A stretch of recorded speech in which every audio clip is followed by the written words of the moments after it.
இந்து முஸ்லீம் அப்படி யாருமே அப்படிலாம் பிரித்து பார்க்குறதில்ல. எல்லாருமே ஒரே மாதிரியாக தான் இருக்காங்க. இந்த கட்சியை பண்ணுறது தான் நினைக்கிறேன், தேவையில்லாத வேலை இதெல்லாம்.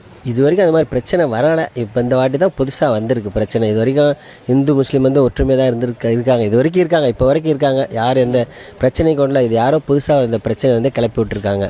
மற்றபடி அவங்களாம் யாரும் எதுவும் இந்த ஆடு வெட்டுறது கோழி வெட்டுறது யாரோ இது புதுசாக ஒரு பிரச்சனை கிளப்பி விட்டுருக்காங்க. மற்றபடி யாரும் இந்த பிரச்சனையை கொண்டு வரல. இது வரைக்கும் அந்த மாதிரி ஒரு நிகழ்ச்சி நடக்கலை.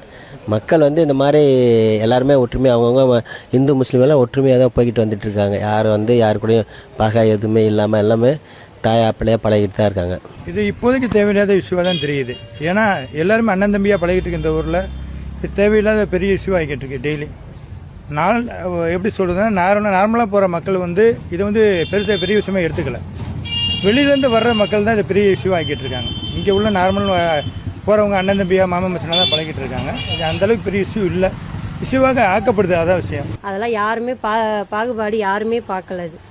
அவங்களே ஒத்துமையாக தான் இருக்காங்க. தேவையில்லாத வேலை கட்சிகள் பார்க்குற வேலை தான் அது, வேற ஒன்றும் இல்லை. அது ரொம்ப வருஷமாக நடக்குது, புதுசாலாம் நடக்கலை. அது ரொம்ப வருஷமாக அதெல்லாம் நடந்துட்டு தான் இருக்குது. இப்போ புதுசாக இது கிளப்பி விடுறாங்க. இதுக்கு முன்னால் நான் 50 வருஷம் ஆச்சு, எந்த பிரச்சனையும் இல்லை. இப்போ தான் பிரச்சனை.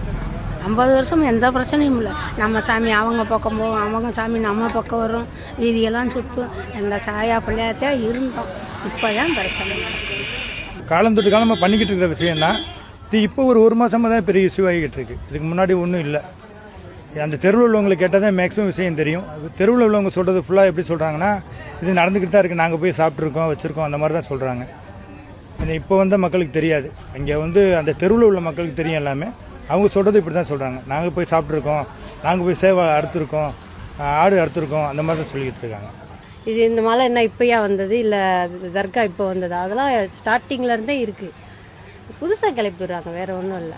அவங்களுக்கு ஏதோ ஒரு இதை பண்ணி அவங்க பெரிய ஆள் ஆகிற மாதிரி காமிக்கிறாங்க, அவ்வளோதான். வேறு ஒன்றுமே கிடையாது. அவங்களுக்கு என்ன, அவங்க கட்சி வளர்க்குறதா லாபமாக இருக்கும், வேறு என்ன இருக்கும்? கட்சியை இப்படி தான் காமிக்கணும்லாம் இல்லை, மக்களுக்கு நல்லது பண்ணியும் காமிக்கலாம்ல. இப்படி மத கலவரம் பண்ணுறதுனால யாருக்கு நல்லது நடக்க போகுது? யாருக்குமே நல்லது கிடையாது.